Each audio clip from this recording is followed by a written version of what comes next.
पूर्णमादाय पूर्णमेवावशिष्यते। ओम शांति शांति शांति। काल विषय पाहताना आपण जो पाहत होतो त्या विषयाच्या अनुषंगाने कोणाला काही प्रश्न विचारायचा असेल तर त्याचा आधी विचार करूया, अन्यथा मग पुढे सरकायला।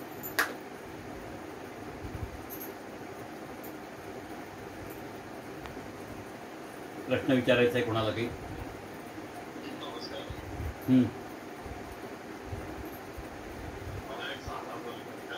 बोला ना। हां हां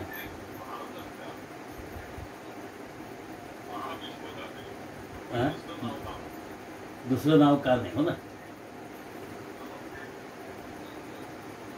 ठीक आहे, सांगतो। भारत या शब्दाचा अर्थ मी आपल्याला सांगितला काय आहे। सुरुवातीला जय नावाचा इतिहास असल्याचं नाव होतं, त्याच्यामध्ये वैशंपायनांनी भर घातली म्हणून त्याला भारत म्हटलं, आणि सौतीने अधिक भर घातली आणि ते अधिक मोठं झालं म्हणून त्याला महाभारत असं नाव पडलं। असा त्याचा अगदी साधा सोपा विषय आहे। आणि भारत या शब्दाचा अर्थ एक एक अक्षर म्हणजे वर्ण वगळत गेल्यानंतर त्याचा अर्थ कसा असावा हा विचार मी आपल्यासमोर मांडला होता।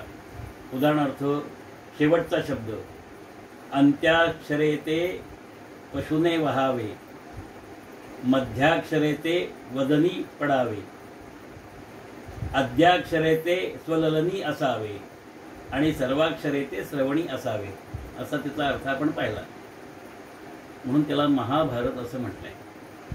अशा प्रकारचं युद्ध, अशा प्रकारचा विचार यापूर्वी कधी घडला नाही, यानंतरही आजपर्यंत तरी घडलेला नाही, म्हणून त्याचं महाभारत हे नाव अन्वर्थक आहे असं मला वाटतं। आणखी काही?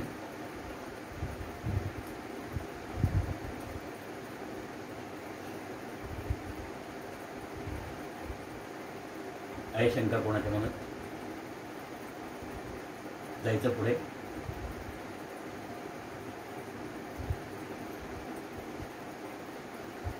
ठीक आहे। काल आपण असं म्हटलं होतं की भीष्मांचं रक्षण करावं अशा प्रकारचा विचार दुर्योधनाच्या मनात आहे, आणि जो माणूस यशाबद्दल मुळातच ज्याच्या मनात विकल्प आहे, संशय आहे, खात्री वाटत नाही, तो माणूस विजयी होत नाही।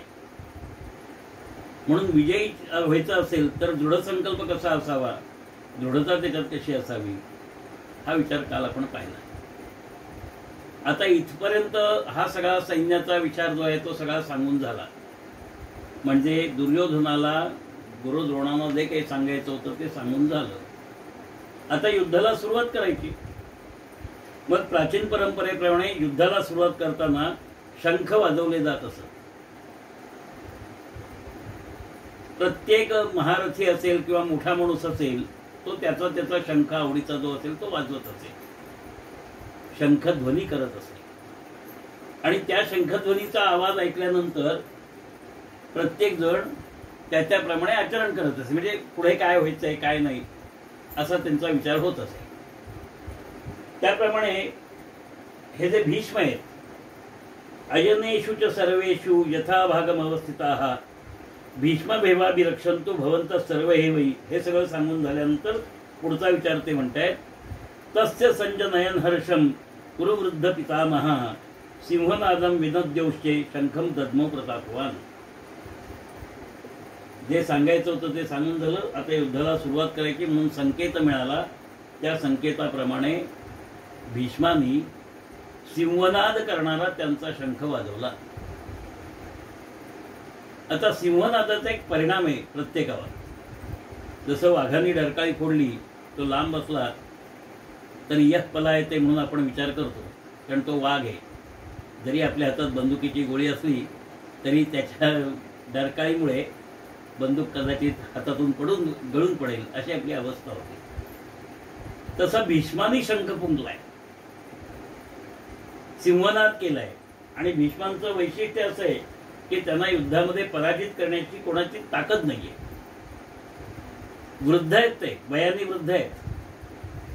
महाभारत काळाचा जर विचार केला तर भीष्म ज्या वेळेला युद्धाला उभे होते त्यावेळेला त्यांचं वय 180 वर्ष होतं आणि अर्जुनाचं वय साधारणपणे 60 वर्षाचं होतं. 120 वर्षाचं होतं, म्हणजे 60 वर्षाचं अंतर होतं. लक्षात घ्या, 180 वर्षाचे भीष्म रणांगणावर पाय रोवून उभे आहेत युद्धासाठी. आणि एवढ्या वृद्ध असलेल्या माणसाची भीती अनेक राजांना आहे, कारण भीष्मांशी लढायचं म्हणजे मरण आहे. आजच्या आपल्या वयाचा जर विचार केला तर आपण 100 वर्ष एवढं म्हणतो की बस झाले, 100 सुद्धा नको असतात. 35-40 झाले की माणसं म्हणायला लागतात आता थकलो हो, कधी एकदा रिटायर होईन असं वाटतंय, असं म्हणायला लागतात. आणि मग 60 वगैरे झाली की म्हणतात तसं 60 बुद्धीनाटी ही आमची अवस्था होते. 70 झाले की गलित गात्र झालेलेच असतो आम्ही. आणि आता नाही हो, हे आयुष्य बोनस मिळालं आहे, आता काय करायचं असा विचार घेऊन आम्ही जगत असतो. युद्ध नाही करत, जगण्याचा प्रयत्न करत असतो, जगण्याची धडपड करत असतो. म्हणजे काय म्हणतात ना, त्या एका नाटकामध्ये एक सुंदर गाणं आहे खरं. म्हातारा इतुकान अवघे पाऊणशे वयमान, लग्न अजूनी लहान अवघे पाऊणशे वयमान. म्हणजे ज्यावेळेला हे नाटक लिहिलं गेलं त्यावेळेला 75 वर्षाच्या माणसाची लग्न करण्याची इच्छा असायची. आज कोणी पाहिलंय 75 वर्ष आयुष्य जगतो का नाही? आता गेली 2 वर्ष सगळीकडे चर्चा सुरू झाली, रिटायरमेंटचं वय 58 वरनं 60 करावं, म्हणजे आम्ही 60व्या वर्षापर्यंत काम करू शकू असं आता आम्हाला वाटायला लागलंय. नाहीतर 58व्या वर्षीच आमची काम करण्याची क्षमता नाहीशी झालेली होती, हे आम्ही अधिकृत सरकारी माध्यमातून मान्य करत होतो. आणि ही माणसं 180 वर्षाची, कोणी 120 वर्षाचे युद्धाला उभे आहेत आणि सिंहनाद करतायत भीष्म. म्हणजे त्या काळामध्ये सुद्धा सगळ्यांचा थरकाप उडावा अशा प्रकारचं आचरण भीष्मांच्या युद्ध कौशल्याच्या बद्दलचं आहे. आणि म्हणून त्यांनी त्यांचा शंख ज्या वेळेला वाजवला त्यावेळेला समोरचे भीष्माला घाबरणारे जे होते ते कदाचित भयभीत झाले असतील. कदाचित म्हणण्याचं कारण असं आहे, सत्पक्षाच्या बाजून ते होते. भीमानीच्या सैन्याचं रक्षण केलंय हे दुर्योधनाने स्वतः सांगितलेलं आहे. त्यामुळे समोर जोपर्यंत भीम आहे, अर्जुन आहे आणि कृष्ण आहे तोपर्यंत आपल्याला भिण्याचं कारण नाही, याची खात्री या सगळ्यांना आहे. तरी सुद्धा पांडवांच्याकडचे जरी गर्भगत झाले नसले तरी कौरवांच्याकडचे लोक मात्र थोडेसे घाबरले त्या सिंहनादाने. अत्यंत हर्षाने त्यांनी तो वाजवलाय. हर्षम, संजनयन हर्षम असं म्हटलंय. आता युद्ध ही काय हर्षाची गोष्ट आहे का, आनंदाची गोष्ट आहे का? वरवर विचार केला तर नक्कीच नाही. कारण युद्धाचं जे वर्णन केलं जातं, शेकडो माणसं मरतात, काय होतं त्यांचं सांगायचं नाही, रक्तामासाचा चिखल सगळीकडे होतो असं वर्णन आपण ऐकतो. जरी युद्धस्य कथारम्य असं म्हणत असले तरी सुद्धा प्रत्यक्ष होणारा परिणाम हा भयानक आहे याची पूर्णपणे सगळ्यांना कल्पना आहे. मग यांना हर्ष कशाबद्दल बरं झाला? भीष्मानी आनंदाने शंख वाजवला, त्याचं कारण काय? वास्तविक पाहता एकाच कुटुंबातल्या 2 माणसांचं परस्परांशी युद्ध होणार आहे.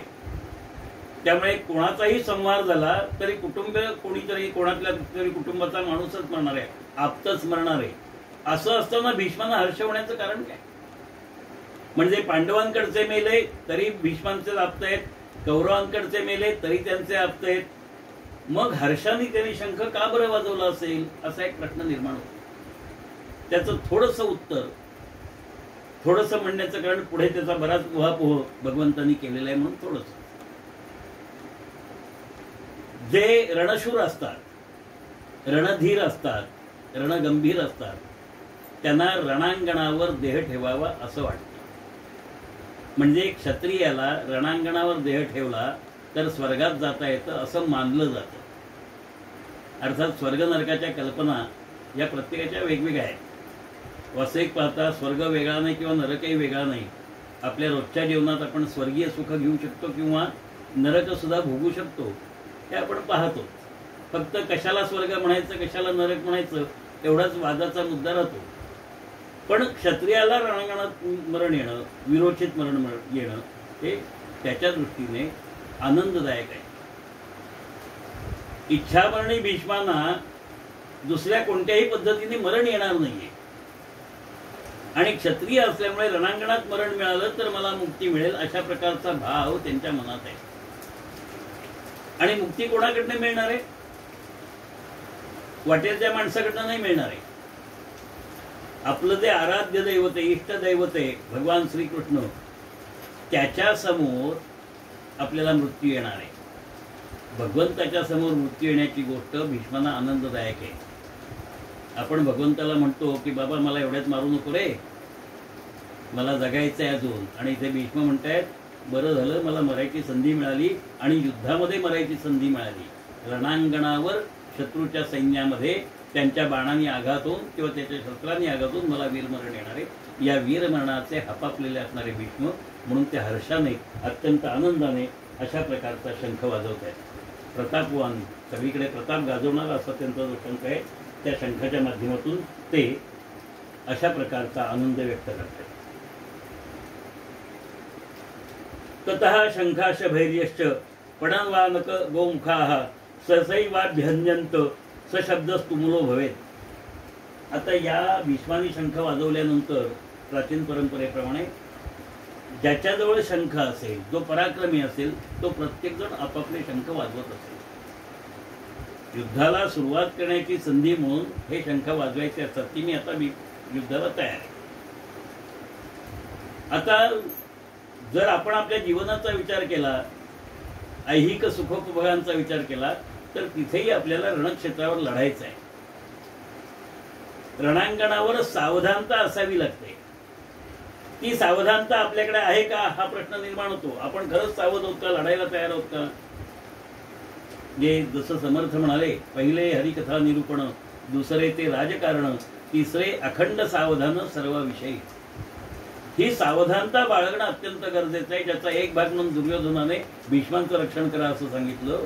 आणि दुसरा महत्वाचा भाग, ही सावधानता निर्माण करण्यासाठी सैन्याला आदेश द्यायचा आहे की आता युद्धाला तयार राहा, आक्रमण करायचा आदेश येईल त्यावेळेला आक्रमण करा. म्हणून भीष्म शंख वाजवत आहेत. आणि त्या शंख भीष्मांनी वाजवल्यानंतर आम्ही तयार आहोत असं सांगणारे बाकीचे राजे त्यांनी शंख फुंकला किंवा आम्ही तयार आहोत. म्हणजे सावधान म्हणून ज्या वेळेला शाळेत म्हटलं जातं सावधान, त्यावेळेला सगळे लोक लगेच सावध होतात. पुढे काय करतात बोलायचं नाही. मिलिटरीमध्ये ऑर्डर असते सावधान म्हणजे काय, दोन्ही पाय जुळवायचे, खाडकन सॅल्यूट ठोकायचं, आम्ही सावध होतो असं म्हणायचं, म्हणजे भासवायचं. म्हणजे आमचं लक्ष आता तुम्ही पुढे काय सांगणार आहात, पुढे काय कृती करायची त्याच्यावर आमचं लक्ष आहे. अशा प्रकारचं शरीराला सावध करणं. आपण बऱ्याच वेळा अनेक गोष्टी बेसावधपणे करत असतो आणि आपल्याला एक चांगली सवय आहे की दुसऱ्यावर आरोप करायचा, आपल्याला त्रास झाला की दुसऱ्याच्या माथ्यावर तो मारायचा, अशी आपल्याला एक चांगली सवय आहे. कोणी कुठल्याही बाबतीत असेल. पण आपण जर सावध राहिलो तर आपल्या बऱ्याच त्रासांपासून आपली मुक्ती होईल. पण ती सावधानता व्यवहारामध्ये प्रत्येक गोष्टीच्या बाबतीत बाळगणं अत्यंत गरजेचं आहे. इथे तर युद्ध करायचं आहे आणि म्हणून युद्धासाठी सावधानता आवश्यक आहे. त्या काळी एक गोष्ट निश्चित पाळली जात होती, जरी शत्रू म्हणून समोरासमोर उभे असले तरी जोपर्यंत दोन्ही बाजूचे शंख वाजणार नाहीत तोपर्यंत कोणी हल्ला करणार नाही. आता हल्ला करतो म्हणून सांगायचंच नसतं, केव्हाही यायचं आणि मारून जायचं, अशाच प्रकारचा विचार आम्हाला सगळीकडे पाहायला मिळतो. तसा व्यवहार आम्ही पाहतो. तो काळ तसा नव्हता. म्हणून त्या काळात आणि आजच्या माणसांच्या बदलातील प्रवृत्तीमध्ये प्रचंड अंतर आहे. किंवा या वेगवेगळ्या प्रकारची रणवाद्य आहेत. शंख आहे, भेरी आहे, तुतारी आहे, पिपाणी आहे, शिंग आहेत. या सगळ्यांच्या माध्यमातून रणांगणावर फार मोठा आवाज झाला. सशब्द स्तुमुलो भव, म्हणजे त्या आवाजाने जणू काही हृदय विदीर्ण होईल, फाटून जाईल असा तो प्रचंड आवाज, प्रचंड कोलाहल त्या वाद्यांचा त्या ठिकाणी झाला. आजकाल असा आवाज, कोलाहल आमच्याकडे डीजेमुळे निर्माण होतो आणि तो डीजे आम्ही मोठ्या आवडीने वाजवतो. त्रास देणारा असल्यावर तरी सुद्धा आम्हाला तो डीजे आवडतो. आता हे सगळं झाल्यानंतर आम्ही ज्याच्यासाठी लढणार आहोत त्याच्यासाठी आम्ही तयार आहोत हे कौरवांच्या सैन्याने सांगितलं. आता पांडवांच्या सैन्याकडे वळायचंय.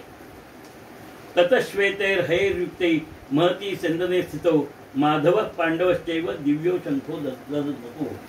आता कौरवांच्या या आव्हानाला प्रति आव्हान देऊन आम्ही तयार आहोत हे सांगणं गरजेचं आहे. आणि ते सांगणं गरजेचं असल्यामुळे भगवान गोपाल श्रीकृष्ण, अर्जुन आणि पांडवांकडचे इतर वीर यांनी देखील आपापला शंख वाजवला. इथे आपल्याला काही गोष्टींचा विचार करायचा आहे. अर्जुनाच्या रथाचे जे घोडे आहेत श्वेत हयरयुक्त, ते पांढऱ्या रंगाचे. प्राचीन काळी अशी एक परंपरा होती की आपला विचार, आपला आचार हा आपल्या वेशातून, वेशभूषेतून, आपल्या शब्दातून, आपल्या चालीतून व्यक्त केला जात असे. आपल्याजवळ असणाऱ्या साधनांच्या माध्यमातून व्यक्त केला जात असे. श्वेत हयरयुक्त म्हणजे पांढरे घोडे का बरं वापरले, तर सात्विकता प्रकट करायची. म्हणजे आमच्या बाजूला सात्विकता आहे, आम्ही सत्वगुणाने युक्त आहोत हे दाखवायचं आहे आपल्या जवळच्या साधनांच्या माध्यमातून. म्हणून श्वेत घोड्यांनी जोडलेला, ज्याला जोडलेला असा रथ कृष्णाच्या बरोबर आहे. त्याच्यानंतर महती सेंदने स्थितो. महती सेंदने म्हणजे काय, तर महती म्हणजे मोठे, सेंदने म्हणजे कृष्णाचं युद्धामागचं जे काही विचार आहे, हेतू आहे, ज्याला आपण इंग्रजीमध्ये एम म्हणतो, ऑब्जेक्टिव्ह म्हणतो, ते काय आहे, त्याला अर्जुनाला मोक्षाकडे न्यायचं आहे. म्हणजे कृष्णाचा या युद्धात सहभाग अर्जुनाला मोक्षपदी पोहोचवणं हा आहे. मोक्षपदी पोहोचवणं म्हणजे ते जे परमात्म रूप आहे त्या परमात्म रूपाशी अर्जुनाचा संयोग जोडवून आणायचा आहे. म्हणजे अर्जुनाच्या मनात चिदानंद रूप शिवोहम शिवोहम हा भाव जागृत करायचा आहे. हा कृष्णाच्या युद्धामधल्या सहभागाचा हेतू आहे. हेतू निश्चित समजून घेतला पाहिजे, काय करायचंय आणि काय नाही ते, आणि त्या अनुषंगाने गीतेचा विचार करायचा. म्हणून कृष्णाला एक गोष्ट निश्चित करायची आहे की अर्जुनाला परमात्मा रूपाशी एकरूप करायचंय.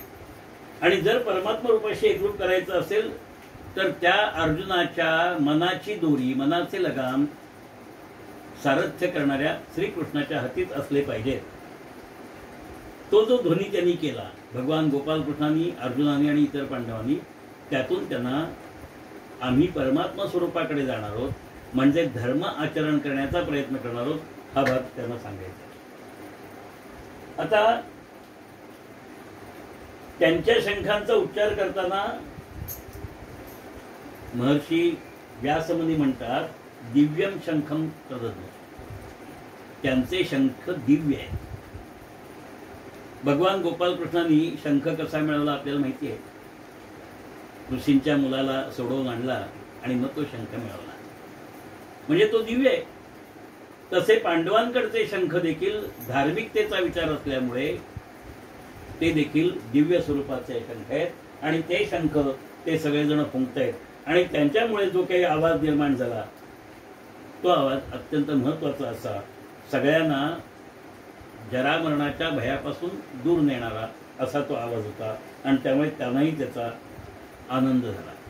म्हणजे अहम ब्रह्मास्मीची जाणीव द्यायची आणि त्या ब्रह्मरूपाशी, परब्रह्माशी एकरूप होण्याची संधी द्यायची, अशा प्रकारचा हा विषय आहे. इथे गोपालकृष्णासाठी एक महत्त्वाचं विशेषण वापरलं आहे, माधवः. प्रत्येक नावामागे काही वेगळा अर्थ आहे. तो अर्थ आपण समजून घेतला पाहिजे. माधवः म्हणजे मधुदैत्याचा वध करणारा, म्हणून माधवः. गोड आणि मोहक तर तो आहेच, पण मुळात त्याचं कर्तृत्व आहे ते मधुदैत्याचा वध करणारं. म्हणून त्या माधवाने अशा प्रकारचा श्वेतहयरयुक्त असणारा रथ सज्ज केला. त्या रथामध्ये अर्जुनाला बसवलेलं आहे आणि ते दोघं शंख वाजवत आहेत. कोणता शंख वाजवला? पांचजन्यम ऋषिकेशो देवदत्तम धनंजयः पौड्रम दद्मो महाशंखम भीमकर्मा वृकोदरः. इथे ऋषिकेश म्हणजे हृदय जाणणारा.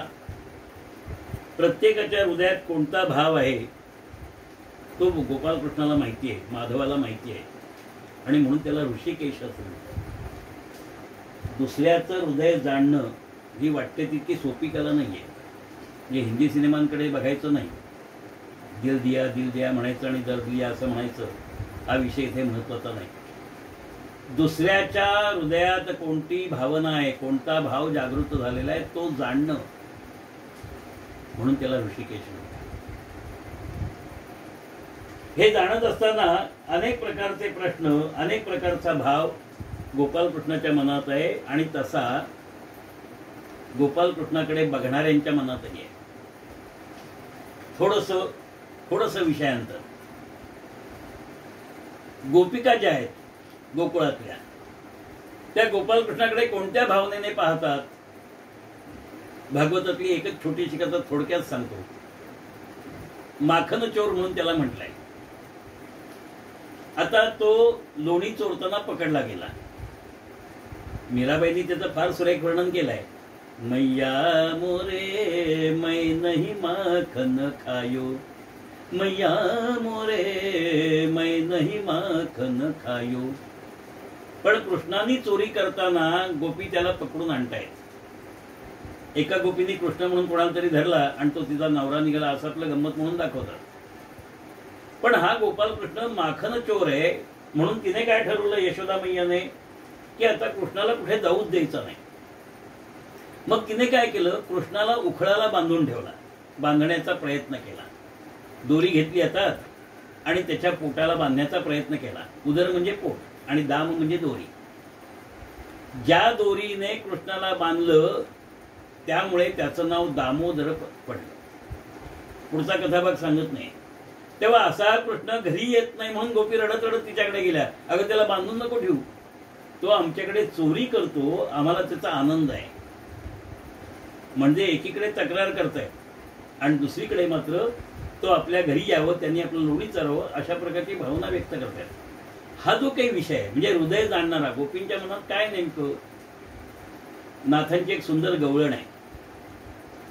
दह्या दुधाची करतो चोरी नंदाचा हरी, गवळणीनो जाऊ नका बाजारी, गवळणीनो जाऊ नका बाजारी. हा जो भाव आहे, बाजारात गेलात तर तुमच्या दह्या दुधाची चोरी होणार आहे आणि तो भाव गोपींच्या मनातला, त्या चोर चोरणार आहे पण तरी त्यांनी चोरलं, त्याला आवडत आहे, हा गोपींच्या मनातला भाव आहे.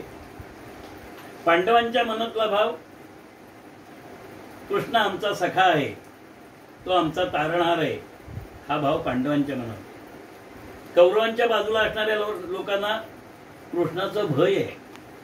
का तर कृष्णाने ज्यांना मारले, कितीतरी राक्षस मारले, त्यामुळे एक प्रकारचं भय आहे. पण कृष्णाने काय वचन दिलंय, नधरी शस्त्र करी मी गोष्टी सांगेन युक्तीच्या चार. मी हातामध्ये शस्त्र धारण करणार नाही, त्यामुळे कृष्णापासून भीती नाही. हा भाव कौरव सैन्यामध्ये आहे. हा प्रत्येकाचा भाव हृदय जाणणाऱ्या कृष्णाला माहिती आहे. म्हणून त्यांनी जो शंख वाजवला त्या शंखातून प्रत्येकाला त्याच्या भावाप्रमाणे हर्ष किंवा शोक झालेला आहे, खेद झालेला आहे. देवदत्तो धनंजय. आता देवदत्त म्हणजे दैवी संपत्तीने युक्त असणारा हा जो आहे शंख आहे, तो अर्जुनाने वाजवलेला आहे. शंखामध्ये दैवी शक्ती नाही आहे, अर्जुन हा दैवी संपत्तीने युक्त आहे, पण त्या दैवी संपत्तीने युक्त असणाऱ्या अर्जुनाचा शंख देखील देवदत्त आहे. आता इथे धनंजय असा शब्द वापरला आहे. धन म्हणजे संपत्ती, संपत्तीवर विजय मिळवणारा तो अर्जुन आहे. आता आपल्या पुढे संपत्ती म्हटल्यानंतर सामान्यपणे पैसा अडका, जमीन जुमला एवढाच भाग येतो. भगवंताला षडैश्वर गुण संपन्न असं म्हणतात. 6 प्रकारची संपत्ती मानली. म्हणजे धनदौलत हा एक त्यातला भाग आहे, छोटासा भाग आहे. सौंदर्य हा त्याचा दुसरा भाग आहे. असं 6 प्रकारचं जे ऐश्वर आहे, त्या ऐश्वर्यावर विजय मिळवणारा हा धनंजय आहे. म्हणजे सौंदर्यावर सुद्धा तो विजय मिळवतोय. आणि ते उर्वशीच्या कथेतनं आपल्याला सगळ्यांना माहिती आहे. उर्वशीला त्याने स्पष्ट नकार दिला, मी तुझी इच्छा पूर्ण करणार नाही. हे जे सामर्थ्य आहे त्याच्यावर विजय प्राप्त करण्याचं, ते त्याच्याकडे असल्यामुळे त्याचं नाव धनंजय असं सांगितलेलं आहे. भीमाला त्यांनी वृकोदर असा शब्द वापरलाय. या वृकोदर शब्दाचा अर्थ देखील असा गमतीशीर आहे.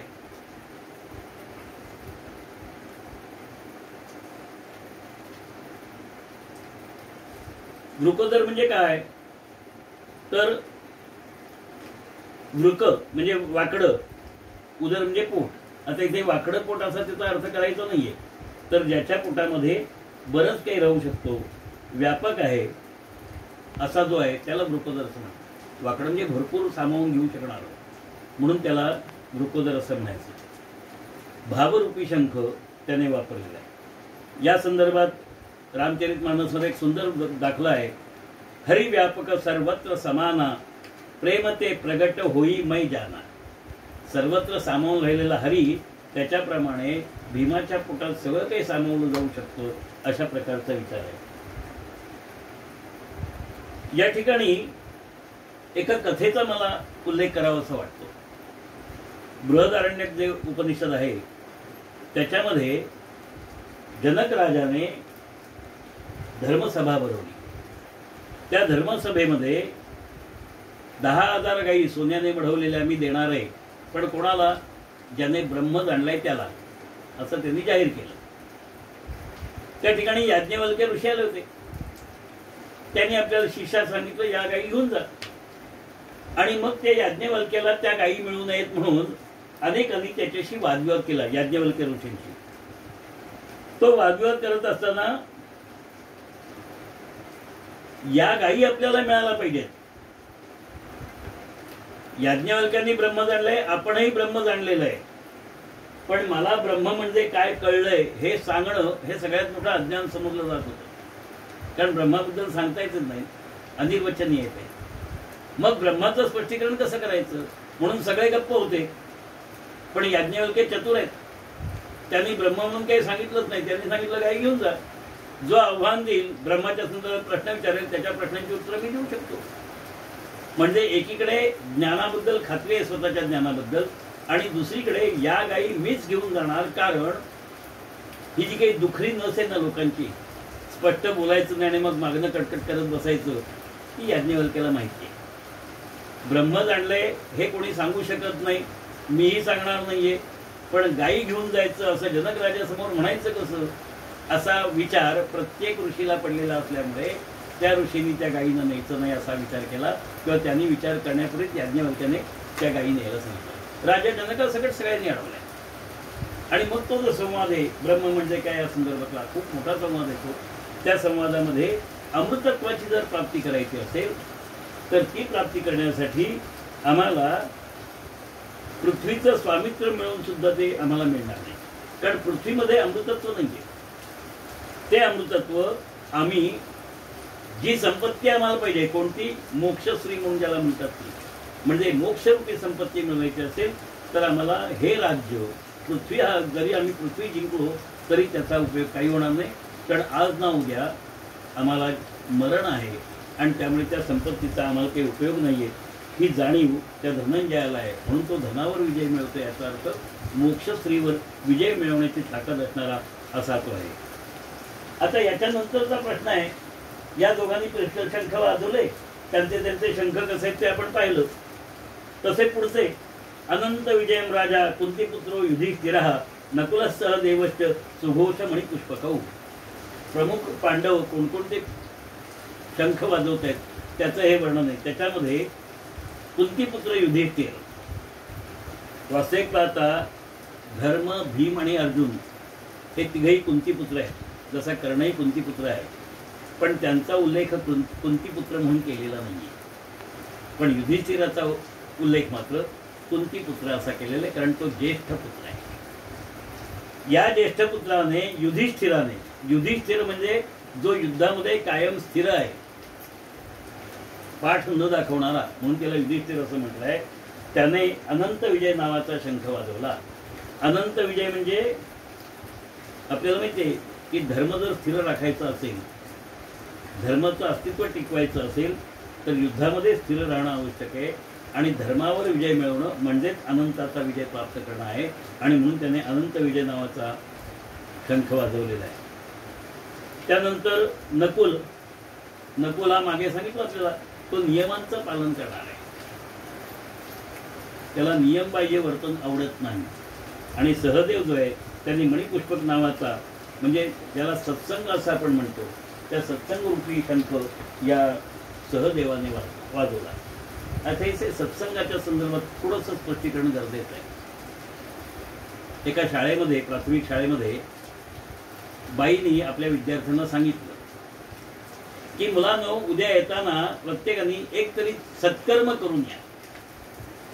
सत्संग आणि सत्कर्म दोन्हीचा अर्थ कळावा म्हणून कथा आपल्याला सांगणार. मुलं घरी आली, त्याने आपल्या आई वडिलांना विचारलं सत्कर्म म्हणजे काय. एका आईने सांगितलं आंधळ्या पांगळ्याला मदत करणं म्हणजे सत्कार्य किंवा सत्कर्म. दुसऱ्याने सांगितलं आई वडिलांच्या आज्ञेचं पालन करणं म्हणजे सत्कर्म. असं ज्याला ज्याला जे कळलं, ज्याला ज्याला जे भावलं ते ते प्रत्येकाने आई वडिलांनी आपल्या मुलांना सांगितलं. दुसऱ्या दिवशी मुलं शाळेत यायला निघाली. एका मुलांनी समोर पाहिलं तर रस्त्यावरून एक आंधळा जात होता. त्याने हात धरला आणि त्यांनी त्याला या रस्त्याच्या बाजूला आणून ठेवला आणि त्याला जाऊन दिला. दुसऱ्याने आईने पिठाचं गिरणीत जाऊन पीठ आणायला सांगितलं होतं, ते घेऊन आला. तिसऱ्याने आईला काय कामात मदत करायची होती, चौथ्याने बाबांना काय मदत करायची होती, असं प्रत्येकाने काहीतरी केलं. वर्गामध्ये मुलं आल्यानंतर मॅडमनी विचारलं बाईंनी, सत्कर्म केलं का सगळ्यांनी. सगळी मुलं म्हणाली हो. एक मुलगा मात्र गप्प बसला होता. बाईंनी विचारलं प्रत्येकाला, तू काय केलंस, तू काय केलंस. या प्रत्येकाने सांगितलं आपण काय काय केलं. बाईंच्या मुलाला विचारलं, अरे तू यातलं काही केलं नाहीस का, तू सत्कर्म केलंस का नाही. त्या मुलांनी बाईंना उलटा एक प्रश्न विचारला. तो म्हणाला, बाई हे जर प्रत्येकाचं कर्तव्य कर्म आहे ना, आईला मदत करणं, आईचं आज्ञापालन करणं, रंगल्या गांगल्यांना मदत करणं, हे आमचं कर्तव्य आहे ना. मग कर्तव्याला सत्कर्म कसं म्हणायचं मला सांगा ना. अधिक भाष्य करायची गरज नाही. तसा सत्संगाचा अर्थ काय. आम्ही परमेश्वराच्या मंदिरात जातो, अगदी चांगल्या भक्तिभावाने त्याला नमस्कारही करतो, आणि मग मंदिरातच दुसरं कोणी आम्हाला भेटलं की आम्ही कोणत्या विषयावर गप्पा मारतो. आमचा सत्संग कोणत्या विषयावर असतो. भगवंताशी जोडणारा असतो का भगवंतापासून दूर नेणारा असतो. मी नेहमी एक उदाहरण देतो. आता आषाढीची वारी जवळ आली आहे. पंढरीला जाणारे अनेक आहेत. 15-15 दिवस 8-8 दिवस आधी ठरवतात की आपण यावेळेला पंढरपूरला अमुक तारखेला जायचंय, भगवंताचं दर्शन घ्यायचं आणि परत येईल. आणि मग घरामध्ये नियोजन सुरू होतं. पंढरपूरला जायचं कसं जायचं, बरोबर काय घ्यायचं, उतरायचं कुठे, हॉटेलचं बुकिंग कसं करायचं, असे असंख्य प्रश्न येतात. त्या सगळ्या प्रश्नांची उत्तरं मिळवता मिळवता जायचा दिवस जवळ येतो. सगळेजण त्या गाडीमध्ये बसतात. एकदा जय जयकार होतो, रामकृष्ण हरीचा म्हणा किंवा जे काही त्यांना आवडीचा देव असेल त्याचं स्मरण होतं एकदा. आणि मग सबंध गाडीभर नाश्ता कुठे करायचा, चहा कुठे करायचा, जेवायला कुठे थांबायचं, आणि बाकीचं मग बरोबर काय काय घेतलं याचा विषय सुरू होतो. हरिनामाची फारशी चर्चा होत नाही. याला सत्संग म्हणायचं का. एखाद्या कीर्तन प्रवचनाला जाऊन बसायचं, निरूपणाला ऐकायला बसायचं, आणि आम्ही विचार मात्र डोक्यात वेगळ्या विषयाचे ठेवायचे, याला सत्संग कसं म्हणणार. सत जवळ जे संगती जोडायचे, सत जवळ आपल्याला जोडायचे, सत म्हणजे परमेश्वर, सत्य धर्म, त्याच्याशी आम्हाला जोडायचंय, त्याचं चिंतनच आमच्या मनात नसेल तर त्याला सत्संग कसं म्हणायचं. सहदेव हा सत्संग रूप आहे. म्हणजे लोकांच्या मनात सत्संग निर्माण करण्याची ताकद या सहदेवामध्ये आहे, आणि म्हणून त्याने मणिपुष्पक नावाचा शंख वाजवलेला आहे. आता हे शंख जसे पांडवांनी वाजवले तसे पांडवांच्या बाजूचे जे प्रमुख वीर आहेत त्यांनीही वेगवेगळ्या प्रकारचे शंख वाजवले. काश्यश्च परमेश्वास, शिखंडिश्च महारथाः, दृष्टद्युम्नो विराटश्च, सात्यकिश्च पराजिताः. या प्रत्येकाने आपापला शंख वाजवला. त्याच्यामध्ये काशीचा जो राजा आहे, ज्याला कायारूप असं म्हटलंय, म्हणजे शरीर रूप असणारा काशी शरीर रूप आहे. काशीचं जावे नित्य वदावे याचा अर्थ या देहाच्या बाहेर जायचं आहे, आपल्याला आत्मरूपाला भेटायचे, कारण तिथे भगवान शंकराचं दर्शन होणार आहे. शरीराची ओळख करून घ्यायचे म्हणून त्या काशीराजाने त्याचा शंख वाजवला. परमेश्वासः, पर म्हणजे श्रेष्ठ, आणि श्वास श्रेष्ठ असा श्वास ज्याच्यामुळे ईश्वराच्या अंतःकरणामध्ये जो प्रविष्ट होऊ शकतो असा श्वास ज्याला घेता येतो असा तो परमेश्वासः. त्याचा जो शंख आहे तो शंख अशा प्रकारचा आहे, तो त्यांनी वाजवला. शिखंडी म्हणजे ज्याने आपल्या शिखेचा आणि आपल्या सूत्राचा त्याग केलेला आहे त्याला शिखंडी म्हणतात. व्यवहारात शिखंडीचा अर्थ पुरुषाची स्त्री होणं असा त्या महाभारताच्या आधारे केला जातो. तो अर्थ जरूर बरोबर असेल, सायन्सचा आधार आहे त्याला, नाही असं नाही. हार्मोन्समध्ये बदल झाला की पुरुषाचा स्त्री किंवा स्त्रीचं पुरुषामध्ये रूपांतर होऊ शकतं, हे सायन्सने मान्य केलेलं आहे. परंतु इथे महत्त्वाचा विषय, शिखा म्हणजे शेंडी. आजच्या काळाला धरून मी बोलत नाही, कारण आज शेंडीच कोणाकडे नाही आहे. काही लोक आता शेंडी ठेवायला लागलेत, पण चाणक्यांनी बहुतेक ज्या वेळेला शेंडीची गाठ सोडली तेव्हापासून आमची शेंडी जी गेली ती गेली. या शेंडीचा त्याग केला म्हणजे काय केलं हो? विनोदानी लोक असं म्हणतात की शेंडी म्हणजे अँटिना आहे.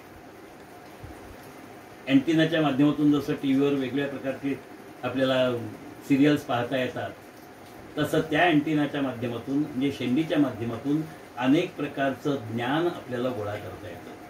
त्या शेंडीला काही अर्थ आहे.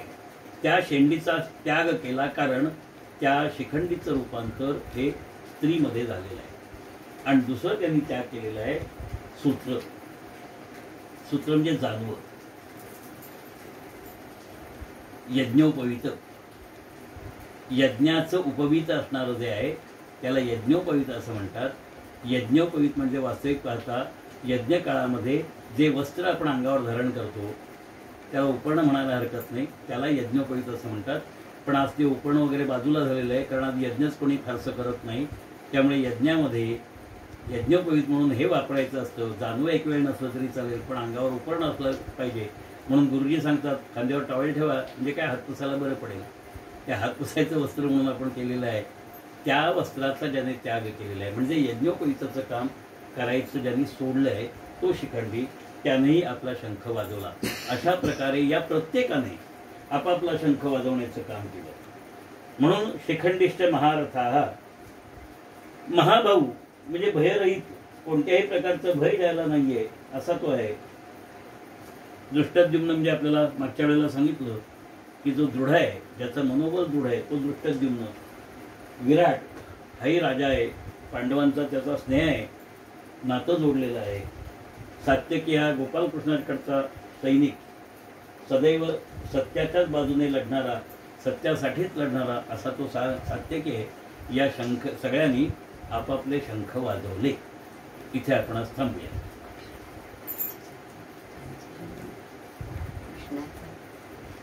आता विश्वात्मके देवे येणे वाग्यज्ञी तोषावे, तोषो निमद द्यावे पसाय दान हे. जे खळांची व्यंकटी सांडो, तया सत्कर्मी रती वाढो. भूता परस्परे पडो, मैत्र जीवांचे दुरितांचे तिमिर जाओ.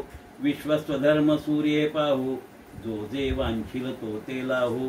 प्राणी जात वर्ष तू सकळ मंगळी, ईश्वरनिष्ठांची मांदियाळी. अनवरत भूमंडळी भेट तू भूता, चला कल्पतरूंचे आरव. केतना चिंतामणींचे गाव, बोलते जे अर्णव पीयूषांचे. चंद्रमे जे अलांछन, मार्तंड जे तापहीन. ते सर्वाई सदा सज्जन, सोयरे हो तू. किंबहुना सर्वसुखी, पूर्ण होऊनी तिही लोकी. भजिजो आदिपुरुखी अखंडित, आणि ग्रंथोपजीवीये. विशेषी लोकी इये, दृष्टादृष्ट विजये होवावेजी. येथ म्हणे श्री विश्वेश्वराओ, हा होईल दान पसाओ.